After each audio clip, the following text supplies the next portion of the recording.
बात जहां तक करें हिंदी फिल्म संगीत का और संगीत में भी गीत के बोलों की, एक बहुत इंपॉर्टेंट एलिमेंट है हमारे सिनेमा। और एक्चुअली अगर हम देखें तो film song is a by product of cinema. उनका अपना खुद का कोई अस्तित्व नहीं है सिनेमा के बिना। जब वो शुरू हुए, कंसीव हुए, लेकिन कहीं ना कहीं वो जो बाय प्रोडक्ट था वो ओरिजिनल प्रोडक्ट से बड़ा हो गया। एक अमेरिकन स्कॉलर हैं जो फिल्म म्यूजिक पे लिखते हैं, उन्होंने एक लाइन लिखी थी, बहुत खूबसूरत लाइन है कि फिल्में फानी हैं और गीत अमर हैं। फिल्मों की बहुत एक शेल्फ लाइफ डेफिनेट है, बट सॉन्ग्स आर इमॉर्टल। और जिस तरह का इंपैक्ट फिल्म म्यूजिक ने हमारी लाइफ में, डे टू डे लाइफ में किया है, पिछले 100 साल में Hindi film songs have become the folk songs of our generation. They have actually become the folk songs of our generation. आज आप किसी भी शादी में देख लीजिए, आज पहले हमारे साथ मैम बैठी हैं जो सुरेंद्र कौर जी की नातिन है, और प्रकाश कौर और सुरेंद्र कौर जो जिनके गीतों को सिनेमा ने अडॉप्ट किया। लेकिन आज हमारे जीवन में जो फोक म्यूजिक का जो जगह थी, हमारे घर के किसी फंक्शन में, शादी ब्याह में, सब जगह, सबकी जगह हिंदी फिल्म म्यूजिक ने ले ली। फिल्म सॉन्ग्स बजते हैं वहां, प्री वेडिंग के गाने ले लीजिए, वेडिंग के लेडीज संगीत में परफॉर्मेंसेस ले लीजिए। तो ये हमारे जनरेशन के फोक सॉन्ग्स। और देखेंगे अगर हम सिनेमा की हिस्ट्री, बहुत पुराना फॉर्मेट नहीं है, 125 साल पुराना फॉर्मेट है। 1895 में ल्यूमियर ब्रदर्स जब आए थे, 125 साल हुए, but the way it has swept all other mediums of arts, and जो इसकी जो पॉपुलर इंपैक्ट, जो मास इंपैक्ट है, वो वैसा आज तक किसी मीडियम का नहीं हुआ। ना ड्रामा का हुआ, ना डांस का हुआ, ना हमारे किसी फोक फॉर्मेट का हुआ, जितना जो एक मास लेवल पे इसका वो हुआ। एंड समवेयर ये हमारे जनरेशन में जो सिनेमा का जो सबसे बड़ा इंपॉर्टेंस है, कि the archival value it has given to us. हमने मीरा को कभी नहीं सुना, वो कैसे गाती थी। हमने कबीर को कभी नहीं सुना कि वो कैसे गाते थे। बहुत सारे तो उनके अभ्रंश मिलते हैं, हमें पता ही नहीं कि इतना ऑथेंटिक कैसे गाते थे Kabir.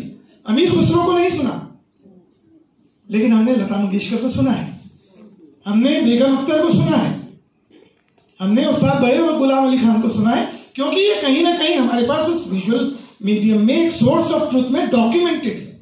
It is a documented history. And ये सिनेमा का एक बहुत बड़ा योगदान है कि उसने हमारी एक कल्चरल हिस्ट्री को प्रिजर्व करके रखा है। लेकिन अब हम बात करते हैं फिल्म सॉन्ग की, तो एक बहुत बड़ी इंटरेस्टिंग हिस्ट्री है इसकी। वैसे हम देखें तो कहा, जब सिनेमा 125 साल पुराना है, उसको जब अपने पास इन्फ्लुएंसेस की जरूरत पड़ी स्टोरी कहने के लिए, तो स्टोरीज कहां से आई? लिटरेचर से आई। टैगोर थे उस समय, और प्रेमचंद थे, बहुत सारे लोग थे कंटेम्परेरी।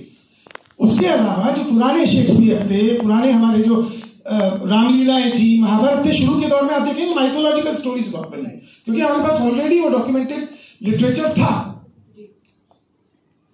लेकिन वो तो it is cinema is a medium of story telling, तो गाने कहां से आ गए? अब यहां देखिए, जब रामायण होती थी तो उसमें भी बीच बीच में वो जो एक मंडली है बैठ के वो गाना गा रही है। तो जो उसका इन्फ्लुएंशियल पॉइंट था, अगर हम दास्तान गोई की बात करें, किस्सा लैला मजनू का, या पारसी थिएटर की बात करें, जो उसमें सबसे इंपॉर्टेंट इन्फ्लुएंसिंग पॉइंट था सिनेमा के लिए, उसमें भी वो कैरेक्टर बीच बीच में शेर बोल रहे हैं। जब हैमलेट को किशोर साहू ने इंडिया में इंटरप्रेट किया, तो उन्होंने उसको म्यूजिकल फॉर्मेट रखा, बीच बीच में कैरेक्टर्स, या सोहराब मोदी की हम बात करें तो बीच बीच में वो उनके शेर आ जाते थे। तो समवेयर ये पोएट्री एंड म्यूजिक, सिनेमा जिस फॉर्मेट को अडैप्ट किया शुरू में, ये उसी का पार्ट था। और इसीलिए जब पहली फिल्म बनी आलम आरा बोलते सिनेमा में, तो वहां गाने आए और वो इतनी पॉपुलर हुई फिल्म। और यहां एक और बहुत इंपॉर्टेंट एस्पेक्ट है, radio and records made film music the first direct to home transmission. Cinema आपको देखने जाना पड़ता है, आप कितनी बार देखेंगे एक फिल्म को, लेकिन उसका गाना रोज आपके पास रेडियो में आ रहा है। तो उसका जो इम्पैक्ट था, जो उसकी मास अपील थी, जो उसकी रीच थी, वो सिनेमा से बहुत बड़ी थी। इसीलिए वो सिनेमा का रिकॉर्ड्स एंड रेडियो की वजह से वो प्रोडक्ट बहुत बड़ा हो गया। लेकिन जो अगर हम एक्चुअल हिस्ट्री पे जाएं कि कहां से आया, तो एक बड़ी इंटरेस्टिंग, जो बहुत छोटी सी स्टोरी है।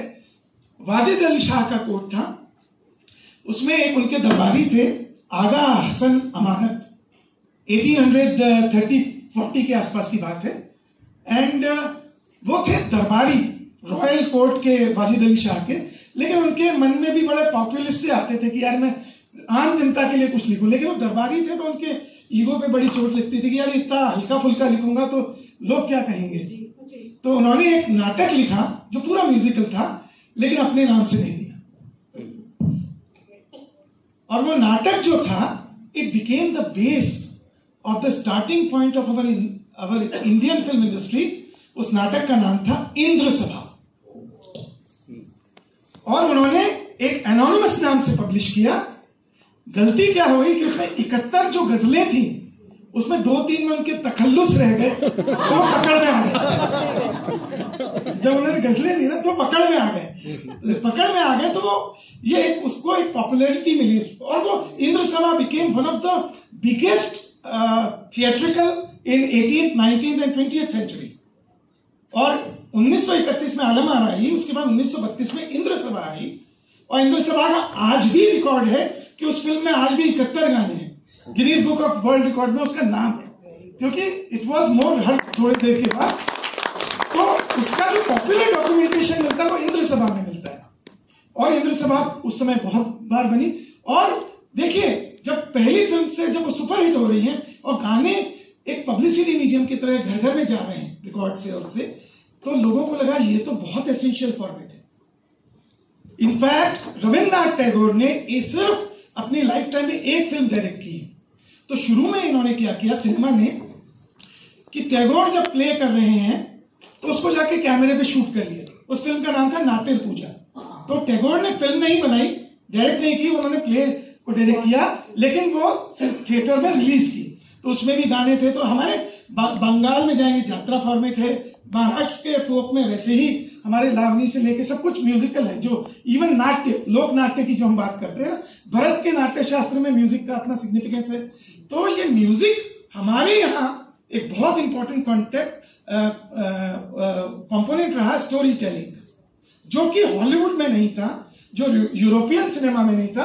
अगर म्यूजिकल्स को छोड़ दें, जो कोर म्यूजिकल्स थी, लेकिन जो प्रॉपर सिनेमा था, हिंदुस्तान एक ऐसी जगह थी जिसने सॉन्ग्स को जगह दी, और सॉन्ग्स ने कहीं उस फिल्म से बड़ी जगह बना ली। आज भी हमें फिल्म याद नहीं रहती, गाना याद रहती। और एक बहुत छोटा सा इसके साथ क्या हुआ कि उस समय कारदार साहब थे, जो लाहौर से आए थे, कारदार स्टूडियो वाले। उन्होंने सोचा यार ये एक बार मैं बिना गानों की फिल्म बना के देखता हूं।